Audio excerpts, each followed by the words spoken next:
This is part 2 of the review packet. Once again, your test is on Friday. If you have any questions, please email me and I will help you to the best of my ability. Number 10 is where I left off on the last video, and I am writing the following number in scientific notation. So this is one of those tricky ones where there's a decimal in the middle of the problem. Okay, so 789.23, that number is not between 1 and 10. Okay, that number is a lot bigger than 10. So I need to place my decimal between the 7 and the 8 to make a number that's between 1 and 10. So 7.8923. Okay, so that number is between 1 and 10. I can't ignore the 8, 9, 2, and 3 because that's part of the number. Okay, and now I have to multiply it by a power of 10 to an exponent. And I figure that exponent out by swooping my decimal. Okay, and this is where it gets a little tricky. Normally I would swoop all the way to the other side, but since the decimal is in the middle of this problem, I only swoop to where my original decimal was, and I swoop 2 times. So my answer for the exponent is 2. Now I want to check my work. 10 squared is 100. Okay, and 7.8923 times 100 is 789. Ooh, that's a bad 8. 789.23. So I know that I'm right. The next problem says a star is about 5.94 times 10 to the 5th miles away from the sun. We're going to write this number in standard form. Okay, standard form is when we undo scientific notation. So I start off by writing the number 5.94, and I look at where they multiply 10 by an exponent.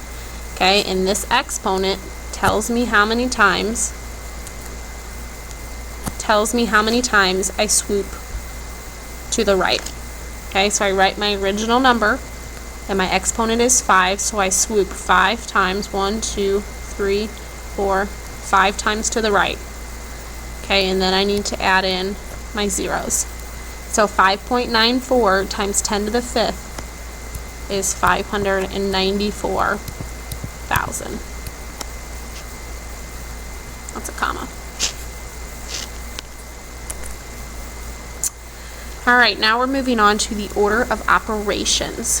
Okay, if we remember, we do parentheses, exponents, multiply and divide in the order that it appears, and add and subtract in the order that it appears. So when I look at number 12, I see 16 plus 14 divided by 2 minus 7. So the first thing that I'm going to do is my division. So I'm going to put a box around my division so I know what I'm working on. And I write 16, 14 divided by 2 is 7, minus 7. Okay, my next step, I add or subtract in the order that it appears. Okay, so I work from left to right in the problem. And right here I see 16 plus 7. And 16 plus 7 is 23. And then I need to bring down my other minus 7 because I can't forget about it. And 23 minus 7 is 16. And that's my final answer. And I want you to draw a triangle or a pizza or a Dorito, however you want to remember it, so that you know to go step by step when doing the order of operations. Alright, this next one is a little trickier because it involves brackets. So brackets are just another form of parentheses, but whenever there's a bracket, there's going to be another set of parentheses inside of the bracket, and that is where I start. So if I look here, I'm going to start with 2 plus 5. So I'm going to have a bracket 1 plus 7 squared bracket times 2. Okay? And my next step is to do the 7 squared. So 1 plus 49 times 2. And then I finish off what's inside of my bracket. So it's 50, and then I bring down the times 2. And 50 times 2 is 100. And that is my answer.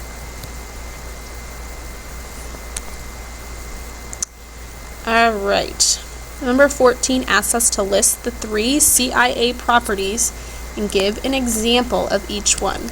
Okay, our CIA properties for the C and the I and the A, there's 3 different properties. The first one is the commutative property. And I always spell this wrong. Commutative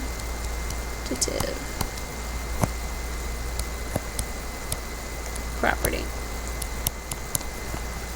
The second one is the identity property.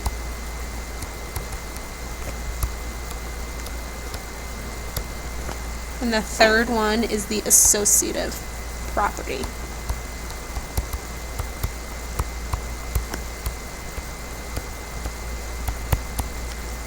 Okay? And commutative property deals with order. The identity property deals with the self. And the associative property deals with grouping. That's how we remember them. An example of the commutative property is, it basically means you can add or multiply numbers in any order. So 3 plus 8 is the same thing as 8 plus 3. And 2 times, oops, I don't like my X. 2 times 4 is the same thing as 4 times 2. The order does not matter. The identity property, which deals with the self, means any number plus 0 is itself. I'll write this. Any number plus 0 is itself. And any number times 1 is itself. Okay, so an example of this is 4 plus 0 is 4, and 5 times 1 is 5. Lastly, the associative property is all about grouping.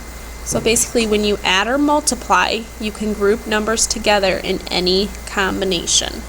So for example, we have 2 plus 3, oops, plus 7 is the same thing as 7 plus 3 plus 2. Okay, so the order doesn't matter with addition or multiplication. I'll give you an example of multiplication. So 3 times 4 times 6 is the same thing as 4 times 3 times 6. So it does not matter the order in which you go. So this next one we have to solve using the distributive property. Okay, so the distributive property, we have several steps. It's all about the rainbow method. Okay, let me get a different color. So the rainbow method.